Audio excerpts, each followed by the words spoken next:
you need something? Can you tell me more about the Seekers?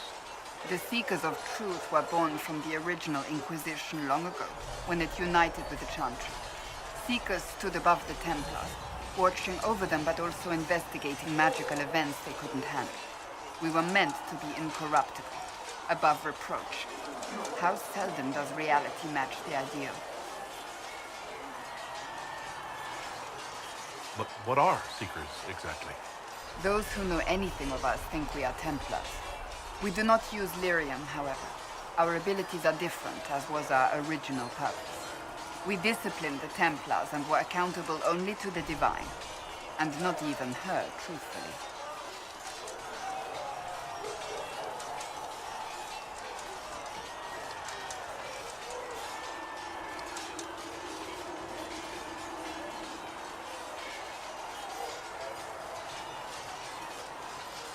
So nobody ever watched over the Seekers? It was the Divine's duty, but she could only do so much when the truth was hidden from her. The Templars have always feared us.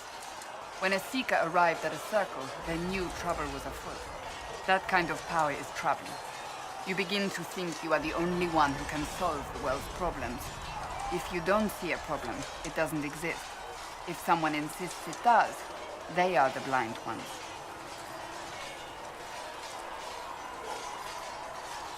Do you think that kind of problem could ever be fixed? Possibly. Though the Seekers themselves would need to change. They were clearly not willing to, even though they abandoned everything they stood for to avoid it. In my heart, I believe they can still be salvaged, but not by their own hands.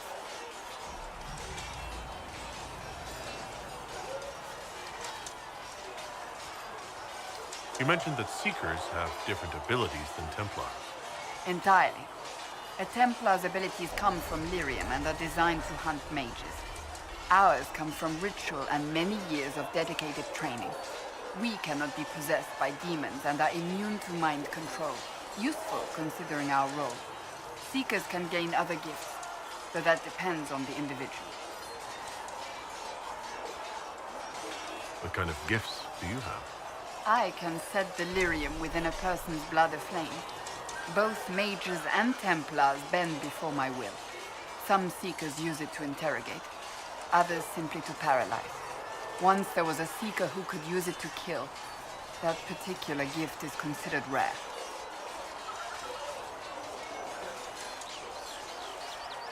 Why did your order turn against the Chantry?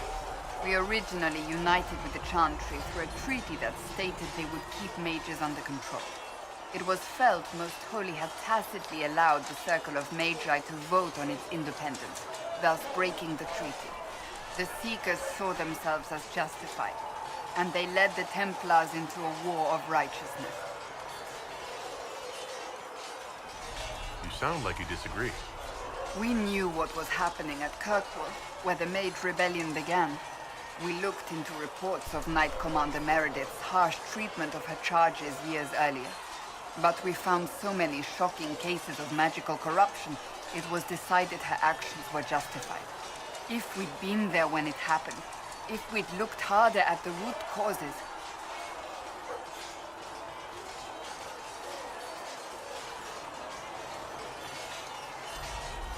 You're right.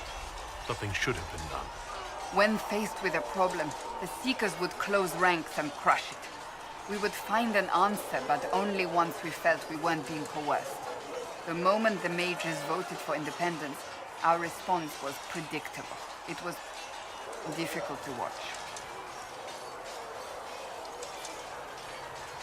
How does someone become a Seeker? Most Seekers begin training in their youth. I was much older, an exception due to my noble birth. We train rigorously for years. Our bodies and minds must be elastic to undergo the vigil, and most fail even then. Is the vigil some kind of initiation? It is the rite every Seeker must go through in order to summon their gifts. A full year of fasting, prayer, and separation from all distractions, including other people. We empty ourselves of all emotion, focusing only on the purity of our devotion. And the moment it finally ends, it's wonderful. faith realized. I cannot put it into words.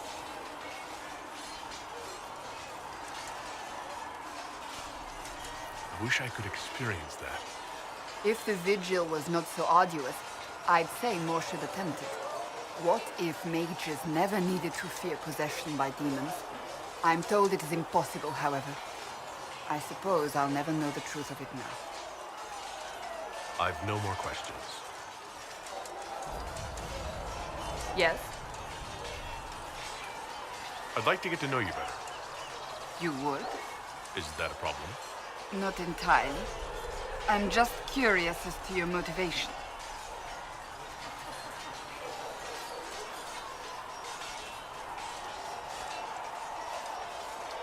Is there any harm in us becoming a little closer? Plenty. Is that right? As you wish. My name is Cassandra Pentecost, daughter of the Royal House of Navarra, 78th in line for the Navarran throne. I joined the Seekers of Truth as a young woman, and was with the Order until they withdrew from the Chantry. I remained as the Divine's right hand, carrying out her order to form the Inquisition. And here we are. That's all there is to know, my lord.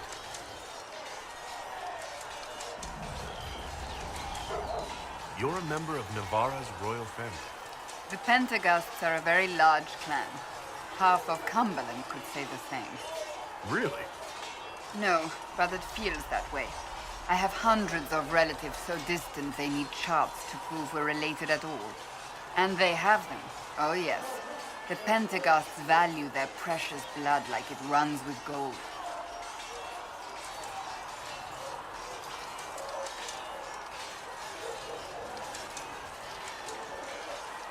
And you joined the Seekers to get away from that? It was a life worth getting away from. The Pentecosts are famed for dragon hunting, but few actually pursue the craft. Most are fat and lazy. They pay lip service to the Maker and care only for idle pleasures and past glories. My brother was all that kept me in Navarra. Once he was gone, so was I. Tell me about your brother. I would prefer not to speak of Anthony. Another time, perhaps. You don't seem to like your homeland much. My family polluted it for me. What little I saw of my homeland was through the bars of a gilded cage. My uncle treated me like a porcelain doll to be placed on a shelf and dusted only when necessary. Thus I did not see Navarra, the real Navarra, until much later. By then I realized I knew it not at all.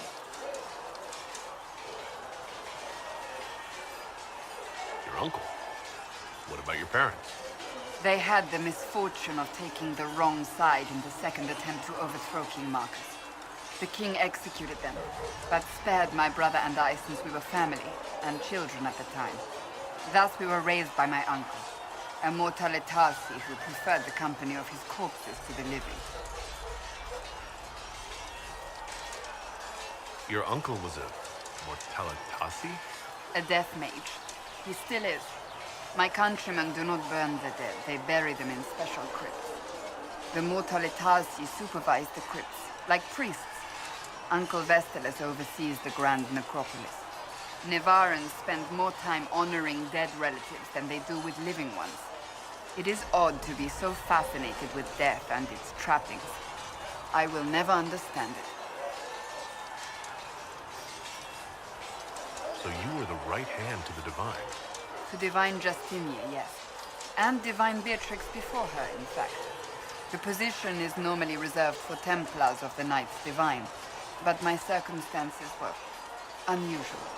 Unusual how? You don't know the story? Thank the Maker. I will tell you if you wish, but it isn't as exciting as some drum it up to be. The short version is that I once saved the previous Divine's life. My reward was becoming her right hand.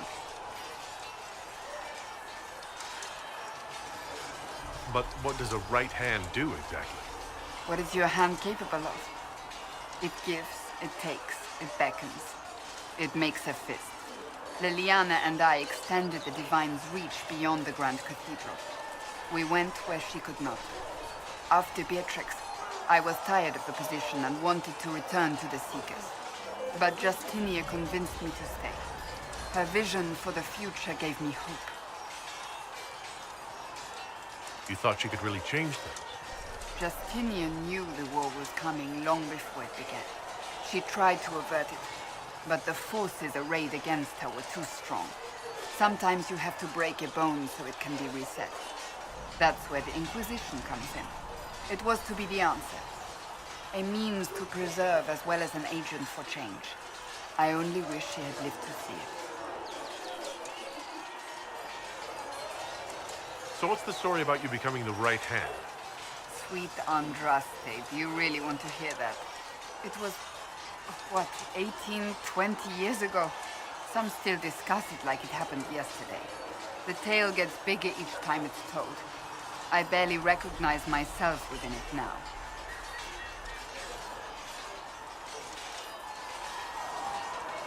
I'm sure you're just being modest. I was there. I think I know what happened. To hear others tell it, I alone saved Divine Beatrix from a horde of dragons sent to assault the Grand Cathedral. Rather impressive for such a young seeker, wouldn't you say? And the truth is? I stumbled upon a conspiracy to kill Beatrix. A Templar Knight Commander was at its heart. And there was a dragon battle at the Grand Cathedral that I had help from loyal mages who rallied to the cause. They freed the dragons from magical control. Without them, the Divine and I would both have died. Yet I became the right hand, and they are forgotten.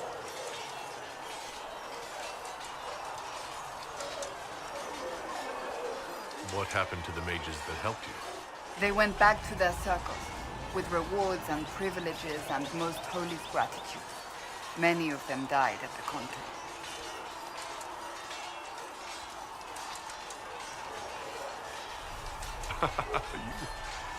You're delightful. You know that? No, I do not know that. I object. There is nothing delightful about me. I beg to differ. I think I preferred you in the stocks. I'll let you get back to work.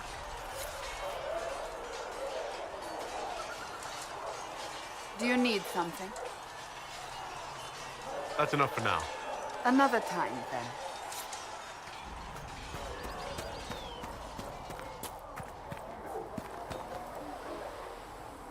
Nice work at Redcliffe.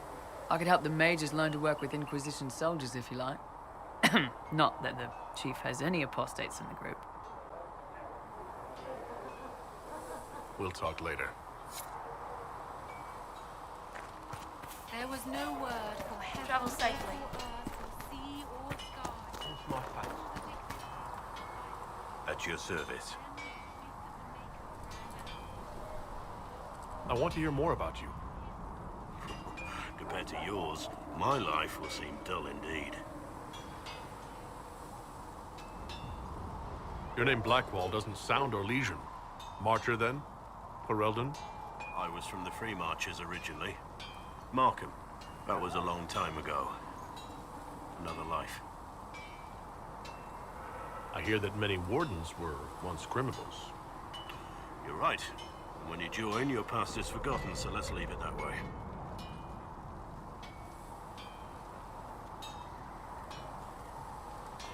What did you do before you became a Warden? I was a soldier, a nobody trained to wield a sword and follow orders. I grew weary of fighting other men's wars. So you became a Warden? More or less. Becoming a Grey Warden was the first time I felt like I mattered. The life I led before seems hollow in comparison. Perhaps one day it will fade away. Why did you join the Wardens? Because they remember honor and sacrifice. Words that have little meaning to the rest of us. Because they lay down their lives for those they have sworn to protect. We all need to believe there are such men in the world. I needed to believe I could be one of them. We can continue this discussion at another time. Very well. Yes?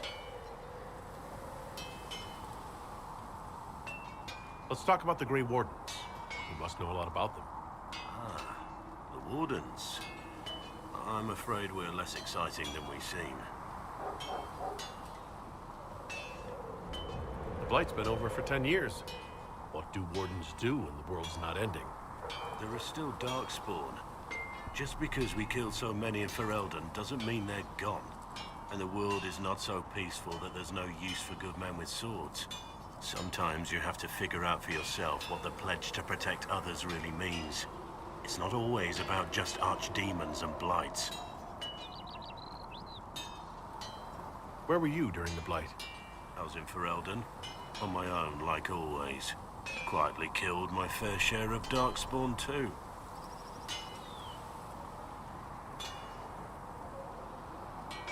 You haven't had contact with other Wardens for a while. Why were you on your own? It's what I've always done. Recruitment only requires one man. Besides, I've always been a loner. Works best for everyone that way. So you have no idea where the rest of the Wardens are? Do you find that odd? The Blight is over. We don't need an organized force.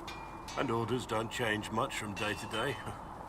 For the last 1,000 years or so, it's been just find Darkspawn, kill them, repeat as necessary.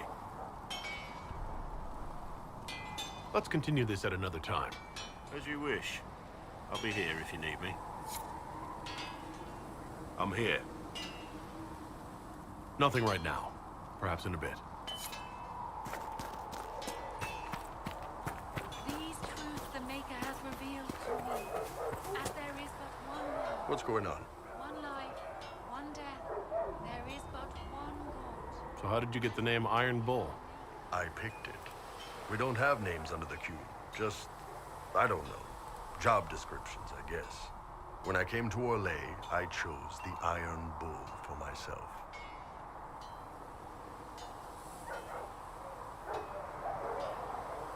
But why specifically Iron Bull? This may surprise you, but I really like hitting things. Also, it's the Iron Bull, technically. I like having an article at the front. It makes it sound like I'm not even a person, just a mindless weapon. An implement of destruction. That really works for me. I'd like to know more about your work with the Ben Hasrath. Ben Hasrath is actually a general term. You've got the secret police who investigate problems inside our territory. You've got the re-educators who take people with problems and fix their minds. Or make them disappear. And then you've got the spies.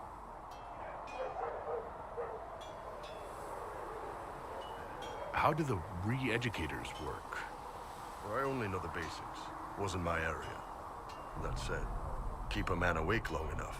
Ask the right questions, give the right potions, and you can get him to say anything. You don't need blood magic or demons to change someone's mind. We're a lot more fragile than we'd like to believe.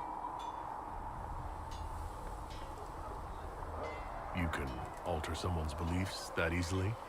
One of my friends was a re-educator. He said that every memory is like the page of a book. When you examine a memory, you're turning to that page, and when you're there, the page is laid bare. Write a few notes in the margins of the page, erase a word here and there, and your whole outlook changes. Always felt a little weird reading after that conversation. The re-educators sound horrible. Yeah, they probably do. Here's the thing, though. What happens in Orlais when you commit a crime or betray a lord? They just lop your head off. At least the Qunari try to fix you.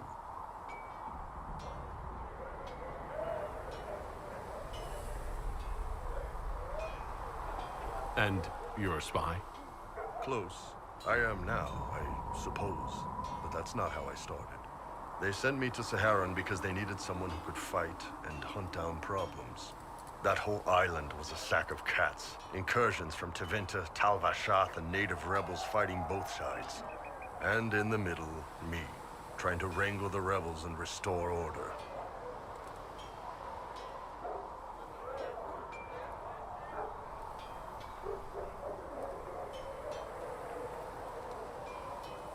I can't imagine that was easy. Nope. I hunted down a lot of rebels. Lost a lot of friends to the Vince, or the Fog Warriors, or the Talvashah. One day I woke up and couldn't think of a damned reason to keep doing my job. Turned myself into the re-educators.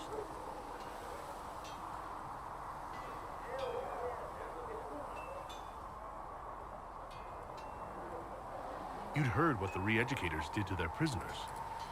Yes, I had. I wanted them to fix me like they fixed them. The Ben Hasrath ordered me to go to Orlais, ostensibly as a Talvashah, and work undercover. That's how I ended up here.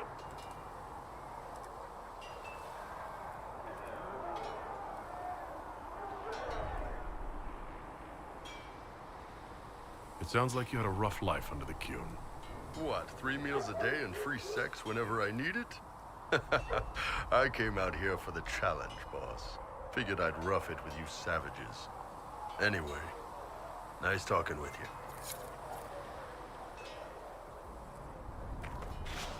Magic exists to serve What's going on? man and never to rule over. See you later, Bull. See ya. And corrupt are they who have taken his gifts and turned it against his children.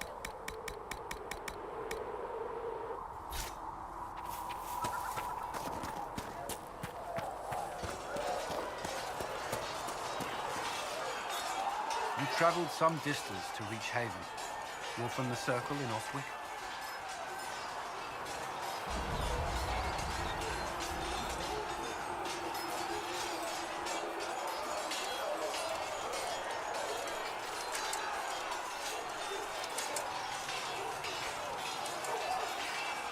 It was. It's exciting. Being away from that life, being somewhere new. Maybe that's selfish, given what's happened. No, it's only fair, I suppose. We are grateful for your assistance. Why would Templars break away from the Chantry? The Order believes the Chantry no longer supports their efforts. Not to the extent they should.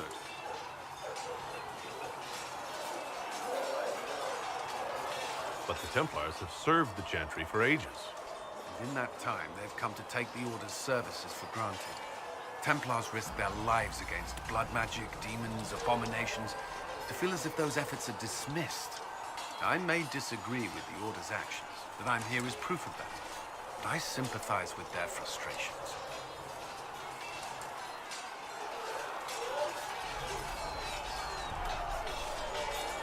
Is there anything I should know? Not at present.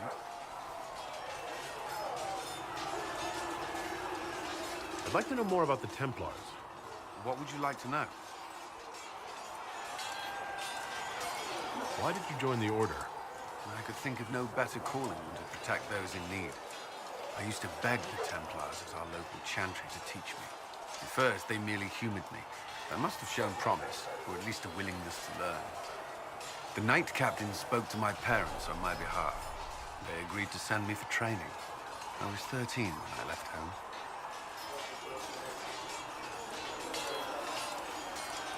13.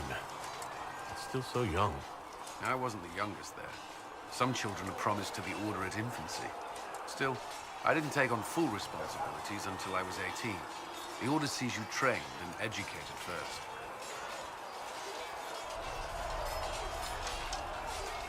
What about your family? Did you miss them? Of course. But there were many my age who felt the same. We learned to look out for one another.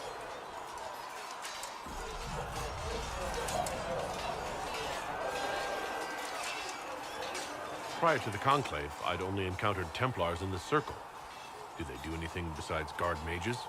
Templars protect against the dangers of magic. Before the Order left the Chantry, that meant serving in a circle. They were also tasked with tracking apostates or fighting demons inevitably summoned by the weak or malicious. You've made it clear that you consider mages a threat. Any mage can be. I won't pretend otherwise. I've seen the suffering magic can inflict. I've treated mages with distrust because of it, at times without cause. That was unworthy of me. I will try not to do so here. Not that I want mages moving through our base completely unchecked. We need safeguards in place to protect people, including mages, from possession at the least.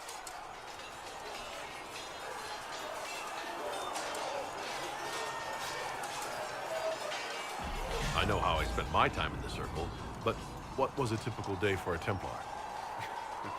Typical. The last time I was in a circle was right before it fell apart. Nothing was typical. Before that, then. Certain rituals require a full guard. A mage's howling, for instance. I've attended a few. Most of the time, you merely maintain a presence, on patrol or in the circle, ready to respond if needed. Mages pretend to ignore that presence, but they're watching you just as closely. We would spend all day with Templars, and yet they rarely spoke to us. A habit often mistaken for coldness, I'm sure. But we are expected to keep a certain distance from our charges. If a mage is possessed or uses blood magic, you must act quickly, without hesitation. Your judgment cannot be clouded. Of course, ignoring one another does nothing to foster understanding.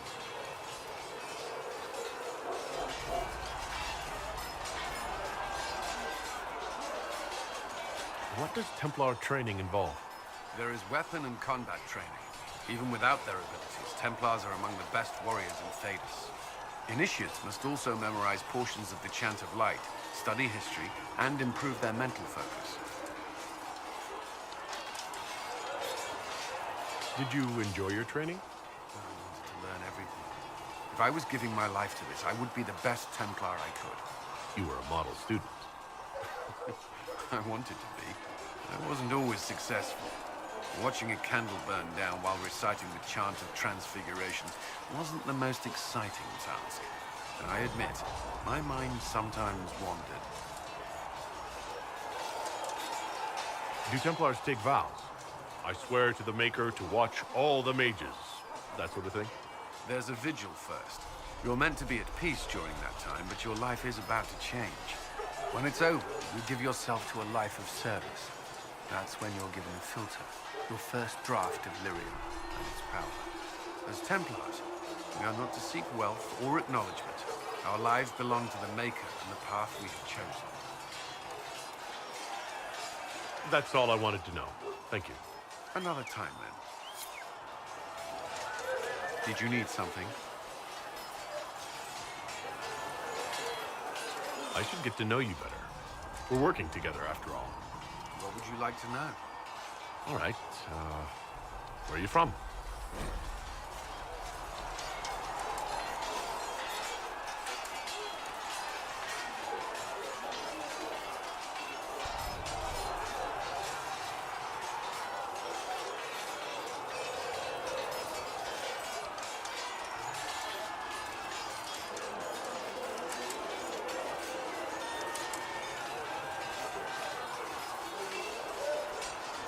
I grew up in Ferelden, near Honley. I was transferred to Kirkwall shortly after the Blight. This is the first I've returned in almost 10 years. You haven't seen Ferelden in 10 years. Are you glad to be back? I was not sorry to leave at the time. I did not expect to return. Now, between the Divine's murder and the breach, I've arrived to find nothing but chaos.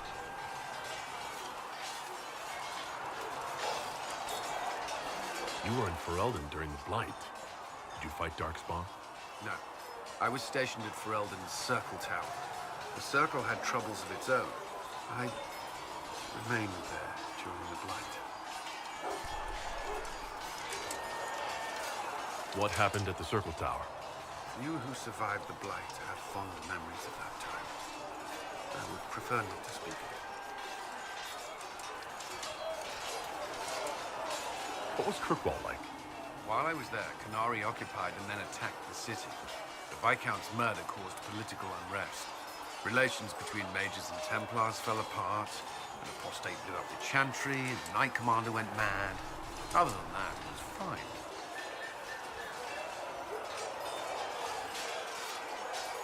What happened between Kirkwall's mages and Templars?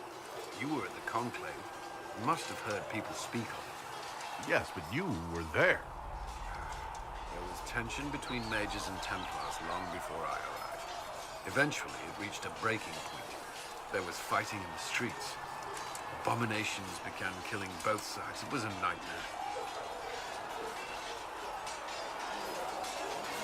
What happened then? The Templars should have restored order, but Red Lyrium had driven Knight Commander Meredith mad. She threatened to kill Kirkwall's champion, turned on her own men. I'm not sure how far she would have gone. Too far. So you opposed her? I stood with the champion against her, in the end. I should have seen through Meredith sooner. Varric's from Kirkwall. Did you two know each other? I knew he was friends with the champion of Kirkwall, but little else. We've spoken more since I joined the Inquisition, largely at Varric's insistence. Apparently, I spend too much time with a serious expression on my face, and it's bad for my health. I'll let you return to your work. Another time, then. Yes?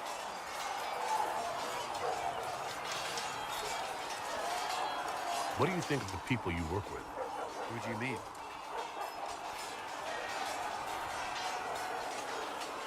Are you satisfied with the Inquisition's forces? Our numbers are small, but they suit our needs for the time being. Some Templars have joined us instead of following the Order. They've proven invaluable in training new recruits.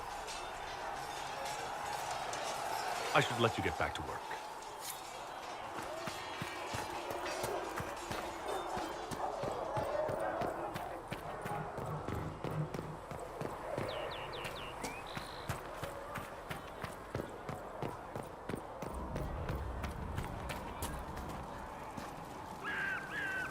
Need something? I want to know more about Red Lyrium. I'll tell you what I can. I think that's enough on Red Lyrium. Yeah, not really my favorite subject. Need something? Can I ask you something, Varric? You want to talk about me? I'm flattered. Also inclined toward extravagant lies. You from Ferelden? Orlais? Free marches, born and raised in Kirkwall. And despite whatever you've heard, no, Kirkwall's not that bad. I'm not clear on your line of work. You're a merchant? I'm a businessman. My family has a seat in the Dwarven Merchants Guild. Merchants buy and sell goods. Businessmen buy and sell stores. In my spare time, I manage a spy network, and occasionally, I write books.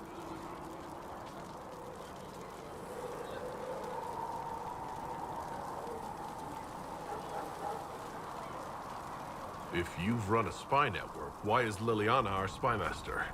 To be honest with you, she's just a better spy master.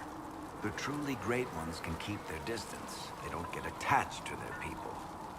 Me, I always wind up babysitting my informants and worrying about their families. We're in better hands with her.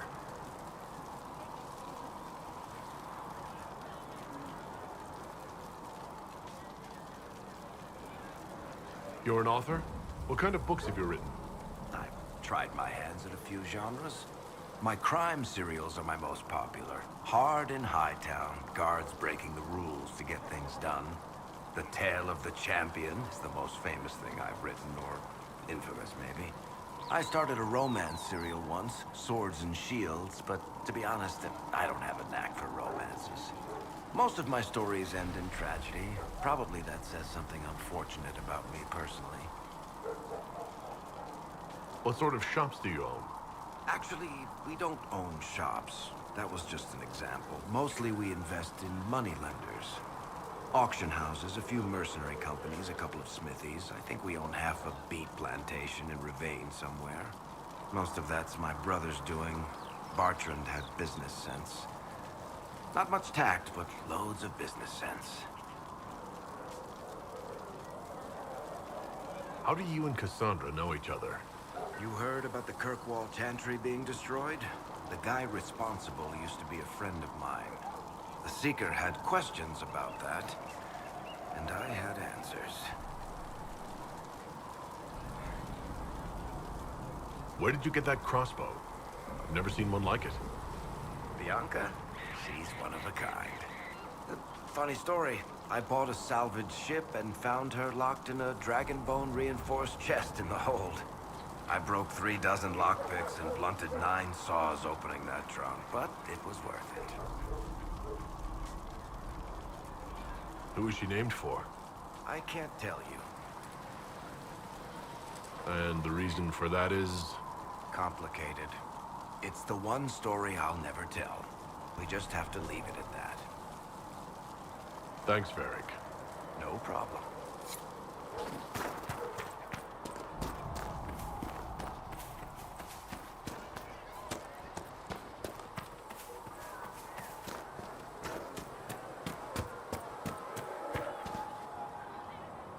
What can I do for you? I'd like to know more about you, Solus. Why?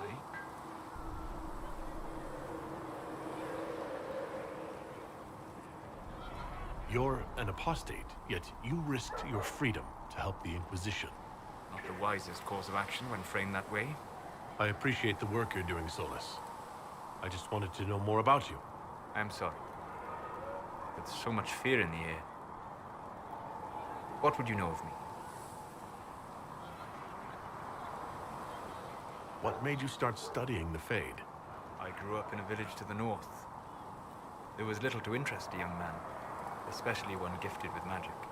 But as I slept, spirits of the Fade showed me glimpses of wonders I had never imagined. I treasured my dreams. Being awake, out of the Fade, became troublesome.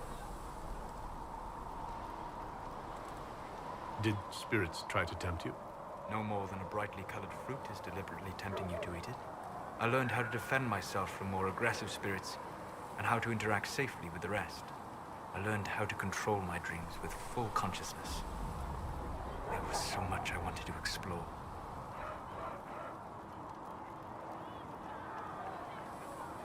I gather you didn't spend your entire life dreaming. No. Eventually, I was unable to find new areas in the Fade. Why? 2 reasons. First, the Fade reflects the world around it. Unless I traveled, I would never find anything new. Second, the Fade reflects and is limited by our imaginations. To find interesting areas, one must be interesting. Is this why you joined the Inquisition? I joined the Inquisition because we were all in terrible danger. If our enemies destroy the world, I would have nowhere to lay my head while dreaming of the Fade. Ah, Inquisitor, that is why I joined, not why I stayed.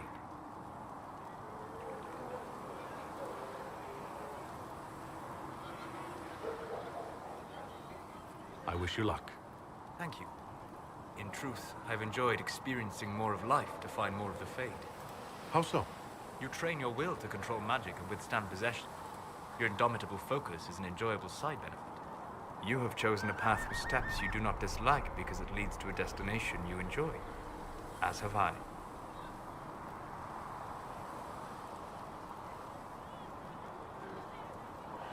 You said you'd traveled to many different places. This world, or its memory, is reflected in the Fade. Dream in ancient ruins, you may see a city lost to history. Some of my fondest memories were found in crumbling cities, long picked dry by treasure seekers, the best of the battlefields. Spirits press so tightly on the veil that you can slip across with but a thought.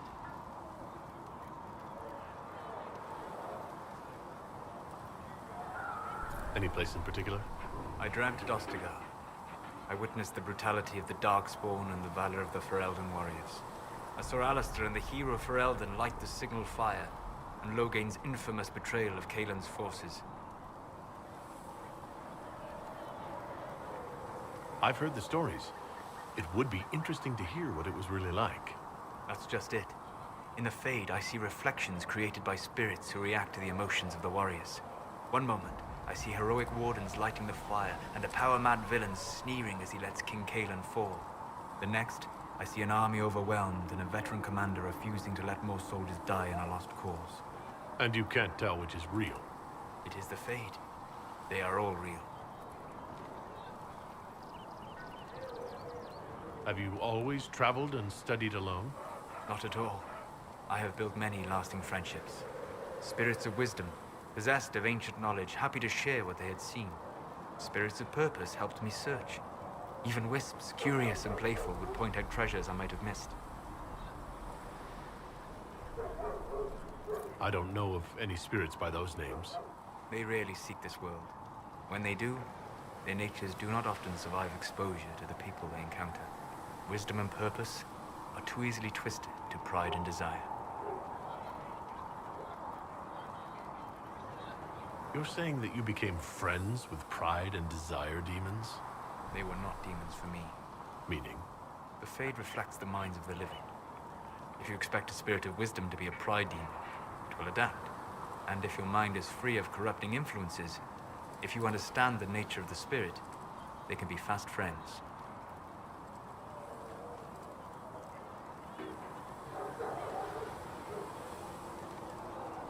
I'm impressed that you could become friends with spirits. Anyone who can dream has the potential. Few ever try. My friends comforted me in grief and shared my joy. Yet, because they exist without form, as we understand it, the Chantry declares that spirits are not truly people. Is Cassandra defined by her cheekbones and not her faith? Varric by his chest hair and not his wit?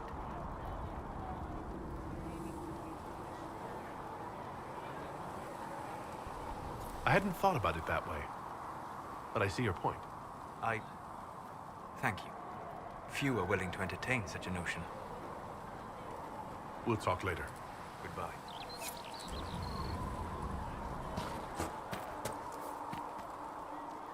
It occurs to me that you're a mage. That just occurred to you?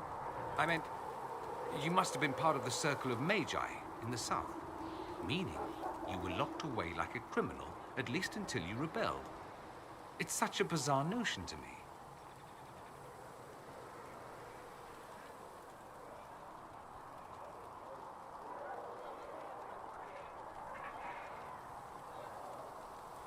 It's bizarre to me as well. I believe this is a moment where we stand in mutual recognition of mankind's folly. It's more surprising that everyone would take the idea of a mage inquisitor so calmly. Maybe it's not calm. Maybe the Antivan crows are swimming in gold from all the contracts on your life. Good luck with that, by the way. Grand fun being the one in charge. It occurs to me that I barely know anything about you. Beyond my being a mage from Tevinter, you mean? Beyond that, yes. And beyond my being so charming and well-dressed, which is obvious to anyone.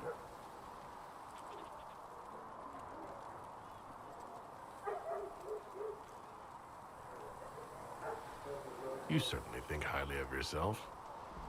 It's true. I could be more modest, but I'd be lying. Now, what was I talking about? Ah, yes, me. I am the scion of House Parvis, a product of generations of careful breeding and the repository of its hopes and dreams. Naturally, I despised it all. The lies, the scheming, the illusions of supremacy. That's Tevinter in a nutshell, isn't it?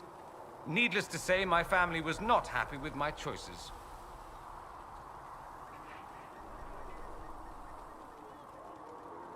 Why would your family be upset with your choices? Because I rejected their idyllic plan. If they had their way, by now I'd be married to some unlucky girl from a powerful family. We'd live in luxurious despair, despising each other as I waited to take my father's place in the magisterium. I declined the honor, and thus it's best I'm far from home. Less of an embarrassment that way, you see?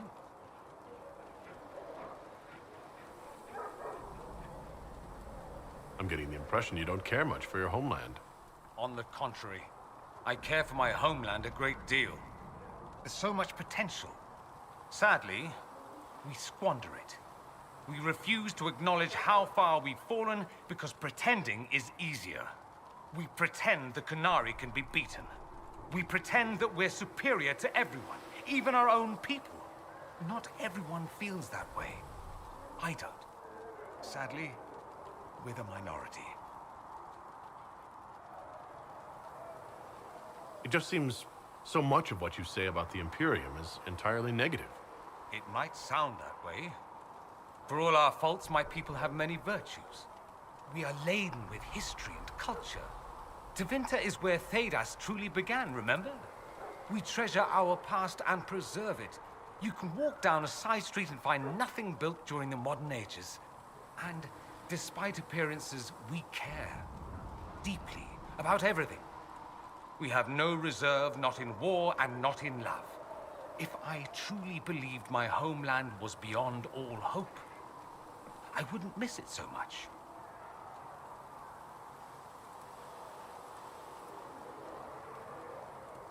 What did you mean by generations of careful breeding? The great families of Tevinter don't have children.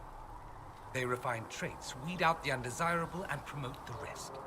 My mother was chosen for my father because magic runs strongly in her blood. Never mind that they loathed each other. They wanted a son who could become Archon to make House Parvis the envy of the Imperium. They got me. A cautionary tale that you should be careful what you wish for.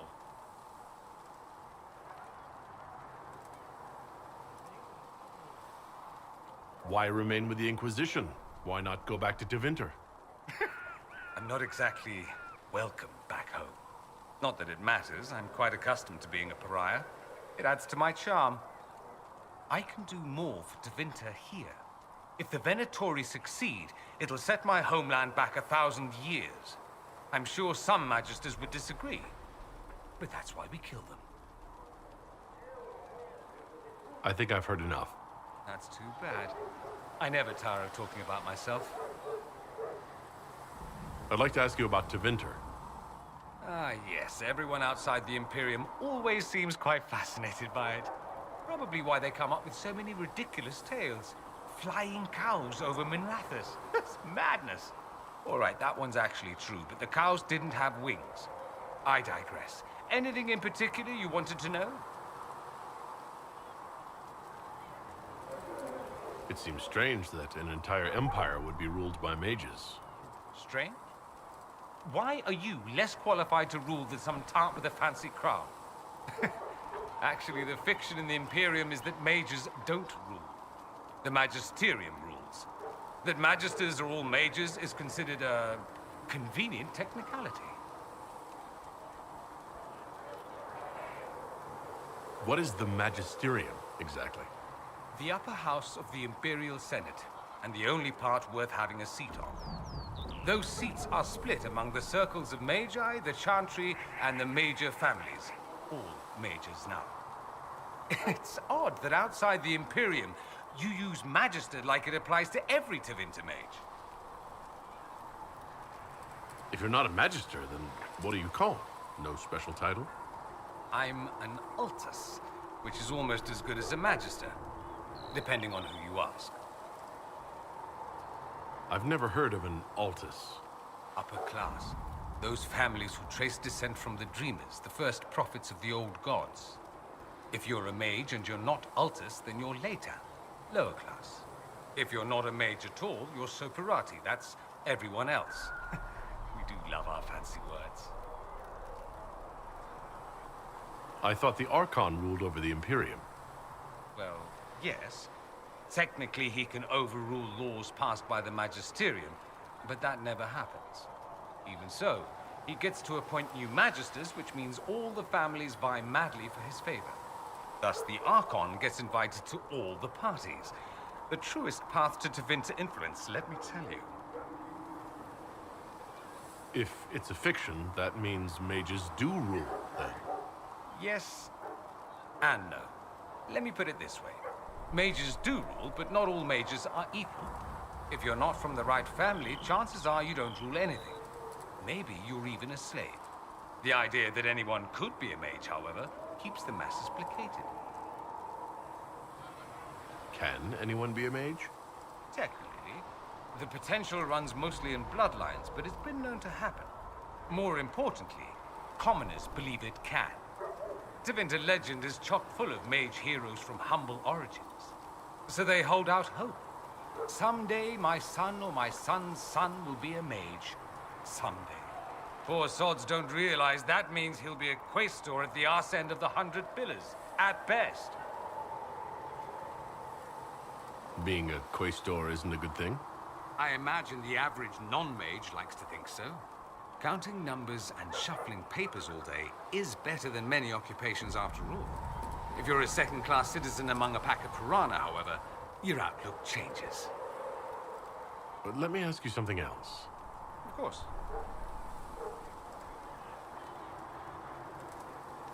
Anyone who talks about the Imperium mentions slavery. It's the center of the slave trade. Ah, that is true. And did you have slaves? Not personally, but my family does and treats them well. Honestly, I never thought much about it until I came south. Back home, it's how it is. Slaves are everywhere. You don't question it. I'm not even certain many slaves do.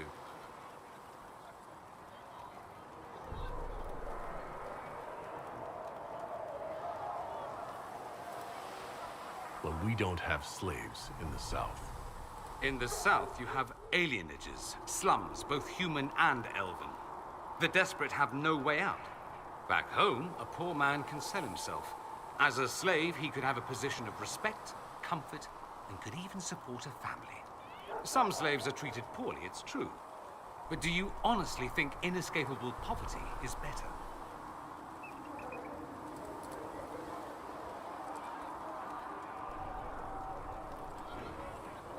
I suppose not, no. I don't know what it's like to be a slave, true. I never thought about it until I saw how different it was here. But I suspect you don't know either.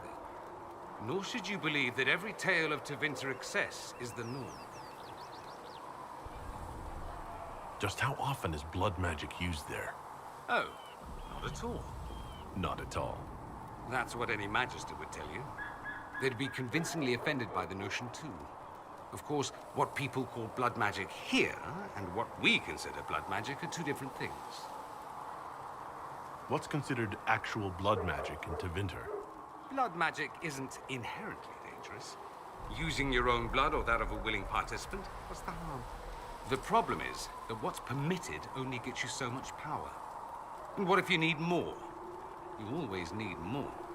That's where we get into sacrifices and demon summoning. None of that is done. Not officially. Behind closed doors, it's a different story. Real blood magic can give you an edge, a leg up against your opponents. It's safe to assume that any mage of rank does it. The rest are quietly shut out of power, to put it bluntly. You'd think the Templars would object. I imagine they did, long ago. Once, their investigations might have been sincere. Then their balls were cut off. Too inconvenient. Nowadays, only the friendless are accused. And most of them probably innocent. There must be some mages who oppose this. Of course. I do. And I'm not entirely alone. Occasionally, there'll be a Magister who makes noise. And then the reform talk begins. All very patriotic. Meanwhile, that Magister will be quietly shunned. Chances are, surprise, it's learned he was a Maleficar all along. Most learn to keep quiet. Me? I enjoy the allure of pariahhood. There's an Imperial Chantry, isn't there? With its own divine? You people aren't supposed to talk about the Black Divine, are you? If you mention him outside the Imperium, people make that face, like you're urinating in public. But yes, we do have the Chantry, or a version of it. Night and day comparing it to yours. Is the Imperial Chantry so different from ours? Not in theory. The main difference is in the whole magic is meant to serve man, not rule over him business. Back home, ruling the unwashed masses is serving them, for the good of the Imperium. Perhaps it started with good intentions, but these days it's academic. The circles are in command. There are circles of magi in the Imperium? We don't have dismal little mage prisons, if that's what you mean. They're academies, prestigious ones. We have Templars as well, but they don't cancel spells or whatever your Templars do. They're soldiers. They don't use lyrium? Ha! As if there'd be any left for them. They watch for abuse of magic, yes, but only those who are weak or who fall out of favor get dealt with. Mostly they enforce the Magisterium's edicts. The Chantry smiles and nods from the sidelines.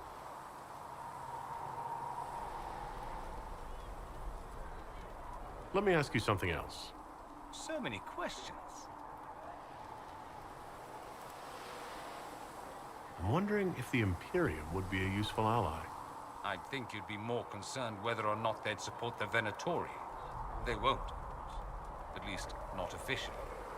They'll disavow all knowledge of dangerous cultists. Secretly, many Magisters will rejoice at the idea. And if the South falls to chaos in the meantime, all the better. It would be in the Imperium's best interest to help. Surely it could use allies. I think the Imperium gave up on the idea of allies a long time ago. We've been fighting the Qunari for what, 200 years off and on? It's a point of pride that we go it alone. They'll sneer at the South behind their silk handkerchiefs and say, "You've had it easy for far too long." Let's not forget that the Inquisition seems to be an arm of the Orlesian Chantry. Anathema so far as they're concerned. We're not part of the Chantry. The Chantry opposed the Inquisition's formation. You think that matters? Don't be silly. The Herald of Andraste. Your very title smacks of the Southern Chantry. You may as well be a heathen. I think they're far more frightened what you'll do if you succeed. That's all I wanted to know. Fair enough. I should go. As you wish.